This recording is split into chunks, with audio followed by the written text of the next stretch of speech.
Agneeswaran sir, 2009ஆம் ஆண்டு கொண்டு வரப்பட்டது. அதற்கு தற்போது நீதிமன்றம் அனுமதி கொடுத்திருக்காங்க, எந்த தடையும் இல்லைன்னு சொல்லியிருக்காங்க. 2009ஆம் ஆண்டு அதிமுகவால் இது அருந்ததியர்களை தவறாக வழிநடத்தக்கூடியது, வாக்குக்காக பயன்படுத்தக்கூடியதாக அதிமுகவில் சொல்லப்பட்ட சட்டம் இன்னைக்கு நிறைவேற்றப்பட்டிருக்கிறது. எப்படி பார்க்குறீங்க?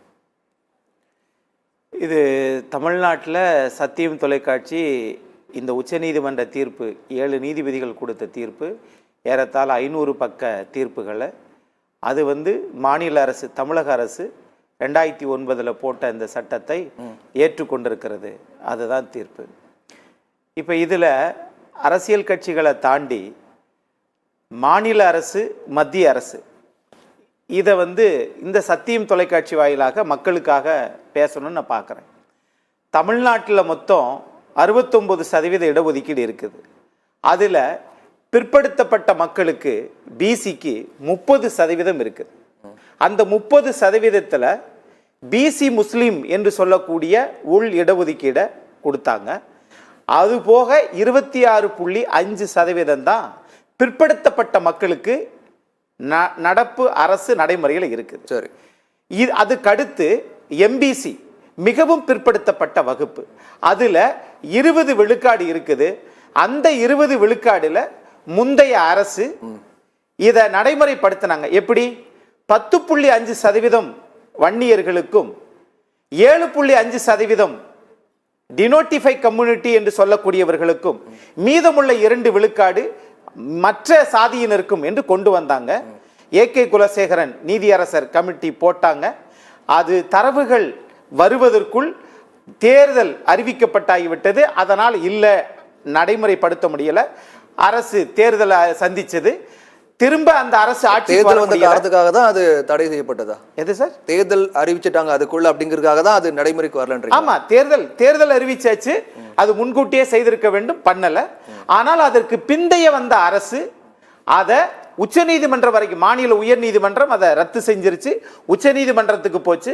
அப்பொழுது கூட தரவுகள் இல்லை அப்படின்னு சொன்னதுக்கு அம்பாசங்கர் கமிஷன் 1985 கொடுத்த அந்த வன்னியர்களுக்கு உண்டான இடஒதுக்கீடு அந்த தரவுகளை கொண்டு கொடுத்ததுனால இது போதிய தரவுகள் இல்லை என்று உச்சநீதிமன்றம் தடைப்படுத்தி விட்டது. அதனால் இந்த 10.5 7.5 இதர சாதியினருக்கு 2% அது நிலுவையில் இல்லை, ரத்தாகிவிட்டது. அதனால் பிற்படுத்தப்பட்ட மக்களுக்கு 20% நடைமுறையில் இருக்கு. இப்போ நீங்க தாழ்த்தப்பட்ட மக்களுக்கு என்று வருகிற போது, பட்டியலின மக்கள் என்று வருகிற போது அது 18 விழுக்காடு. அந்த 18 விழுக்காடுக்குள் தான் அருந்ததியினர் அவர்களுக்கு 3% இடஒதுக்கீடை நீங்க தனாத்தன கமிஷன் போல கொடுத்திருக்கிறாங்க. இப்ப இதுல ஆக இங்கு பட்டியலின மக்களுக்கு அருந்ததியினருக்கு சென்ற 3% விழுக்காடை தவிர்த்துட்டு 15 விழுக்காடு தான் இன்றைக்கு நடைமுறையில் இருக்கு. இப்போ உச்சநீதிமன்றம் என்ன சொல்லி இருக்குதுன்னா, இதுல கிரிமிலேயர் என்று கொண்டு வருகிறது. உச்சவரம்பு பணத்தின் அடிப்படையில் ஒப்பீனியன் சொல்லியிருக்காங்க. அப்படின்னா அந்த ஒப்பீனியனுடைய அடிப்படையில் நான் இப்ப கேட்கிறேன், இந்த ஒப்பீனியன் என்பது ஒரு குடிசையில், ஒரு பட்டியலினத்தவர் குடிசையில் இருக்கிறார், இன்னொருத்தவர் இப்ப நம்ம எடுத்துக்காட்டு வச்சுக்கிறோம், சிவகாமி அம்மா ஐஏஎஸ் இருக்கிறாங்க, ஐயா சக்திதாஸ் காந்தி இருக்கிறாரு, ஏன் இந்திய நாட்டினுடைய ஜனாதிபதி திரௌபதி முர்மு இருக்கிறாங்க, அவர்களும் இதில் வருவார்களா? வரமாட்டாங்க. அப்படின்னா இந்த 15 விழுக்காடு அவர்களுக்கு வராது. அப்படி ஒருவேளை கிரிமிலேயர் வந்தால் இங்க இடபிள்யூஎஸ் கொண்டு வந்தீங்களே, அது மாதிரி 8 லட்சம் என்று ஏதாவது நிர்ணயிக்க போறீங்களா? அல்லது நிர்ணயிக்காமலேயே ஏற்கனவே 26.5 பிற்படுத்தப்பட்ட மக்கள் இருக்காங்களே, அதுல கொண்டு போய் இவங்களை சேர்க்க போறீங்களா? இந்த கேள்விக்கு பதில் மாநில அரசாங்கம் சொல்லணும். அதுல 2 விஷயம் இருக்குது. மரியாதைக்குரிய திருவாரூர் காந்தி அவர்கள் சொன்னார்கள், இங்க அரசியல் நான் பேச வரல, ஆனாலும் கூட இங்க சென்சஸ் என்பது மத்திய அரசு எடுப்பது, சர்வே என்பது மாநில அரசு எடுப்பது.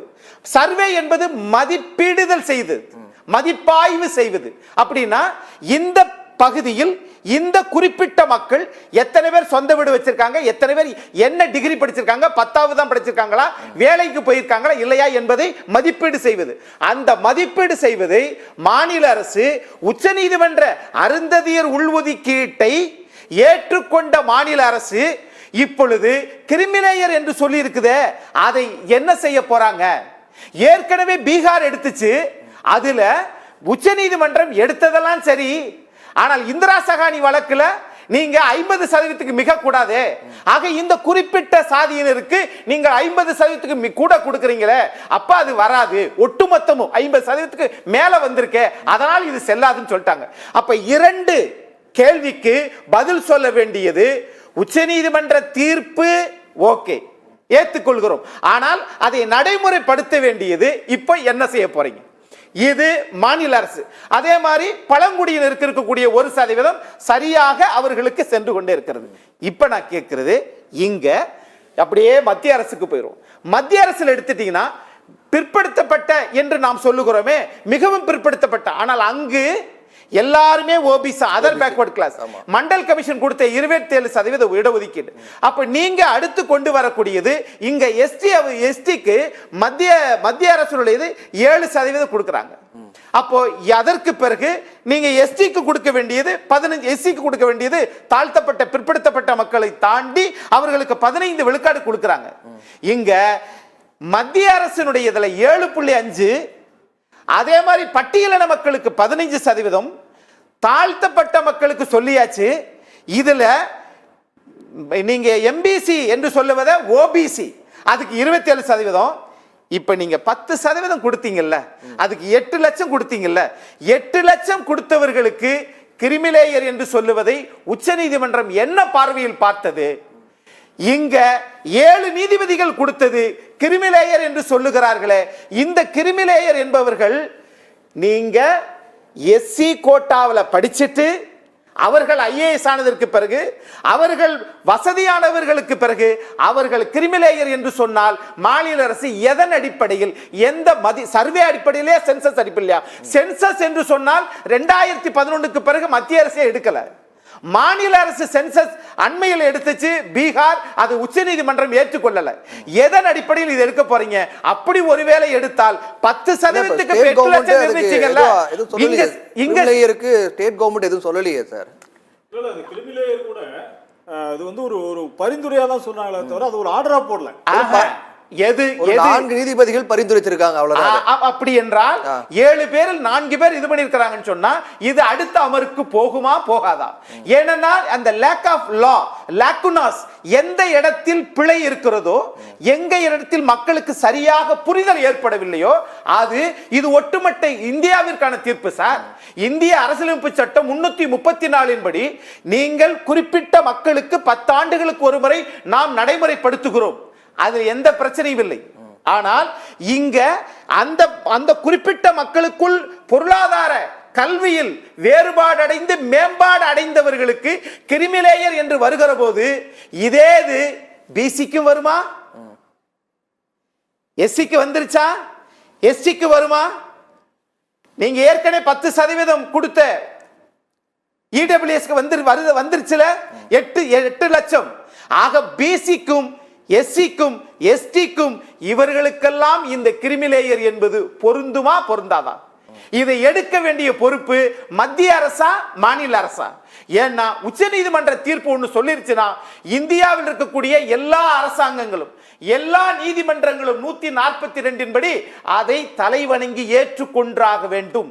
அப்படி ஏற்றுக்கொள்வதில் சட்ட சிக்கல் இருக்குல்ல, நடைமுறை சிக்கல் இருக்குல்ல, இந்த நடைமுறை சிக்கலை மாநில அரசுக்கு வெளிச்சம் போட்டு காட்ட வேண்டிய பொறுப்பு யாருகிட்ட இருக்கின்றத உச்சநீதிமன்றம் தான் விளக்க வேண்டும். அல்லது 4 நபர்கள் நீதிபதிகள் கொடுத்த தீர்ப்புக்கு மேல் இது 9 நீதிபதிகள் அடங்கிய தீர்வுக்கு போகுமா போகாதா என்பதை பொறுத்திருந்து பார்ப்போம். எதன் அடிப்படையில் அது 9 நீதிபதிகள் கொண்ட அமர்வுக்கு போகும்னு சொல்றீங்க? இங்க 4 நீதிபதிகள் கொடுத்திருக்காங்க இல்லையா? அப்படி ஒரு பரிந்துரை இல்ல, பரிந்துரை இப்போ 7 நீதிபதிகள், இப்போ 7 நீதிபதிகள் கொண்ட அரசியல் சாசன அமர்விலே ஒரு நீதிபதி மாறுபடி தீர்ப்பு வழங்கினாங்க. 6 நீதிபதிகள் மட்டும் தான் இந்த உள் ஒதுக்கீடு சொல்லும் அப்படின்னு சொன்னாங்க. இருக்கலாம். அப்ப பெரும்பான்மை அடிப்படையில் தீர்ப்பு வெளியாகிருக்கு. ஆனா பரிந்துரைத்திருக்காங்க, ஒரு கிரிமிலேயர் இதுக்கு கொண்டு வரலாம் இல்லையா, அதுக்கான தரவுகள் என்னன்னு பாருங்கன்னு பரிந்துரைத்திருக்காங்க, அவ்வளவுதான்.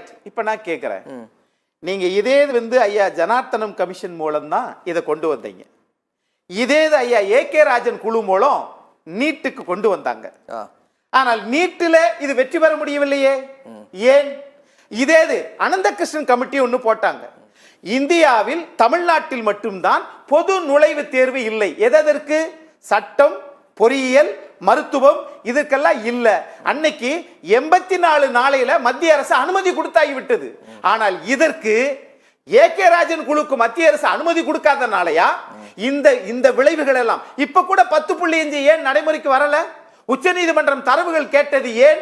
ஜனார்த்தனன் குழு கொடுத்த இந்த அறிக்கை, இந்த தரவுகள் இந்தந்த செக்டார் சொல்றோம்ல, யார் படிச்சவங்க, எத்தனாவது படிச்சிருக்காங்க, படிச்சவங்க பட்டய படிப்பா சாதாரண படிப்பா, அப்படி பட்டய படிப்பாக இருந்தால் அவர்கள் வாங்குகிற சம்பளம் அரசு சம்பளமா தனியார் சம்பளமா, இந்த விளக்கங்கள் எல்லாம் நீங்க குலசேகர் கமிட்டி எடுக்காததனால 3 ஆண்டுகள் ஆயிடுச்சு. மாநில அரசு ஏன் 85 அம்பாசங்கர் கமிஷனை போட்டு கொண்டு வர கொடுத்தாங்க, அதனால் அது தள்ளுபடி ஆயிடுச்சு.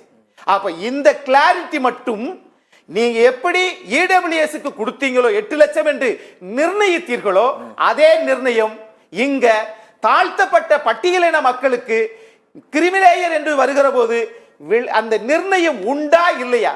அப்படி உண்டு என்றால் அந்த செக்ரிகேஷன் என்னென்ன பகுதி, என்னென்ன மக்கள் மேம்பாடு அடைந்திருக்கிறார்கள் என்பதை இங்க சர்வே மதிப்பாய்வு செய்வது மாநில அரசா?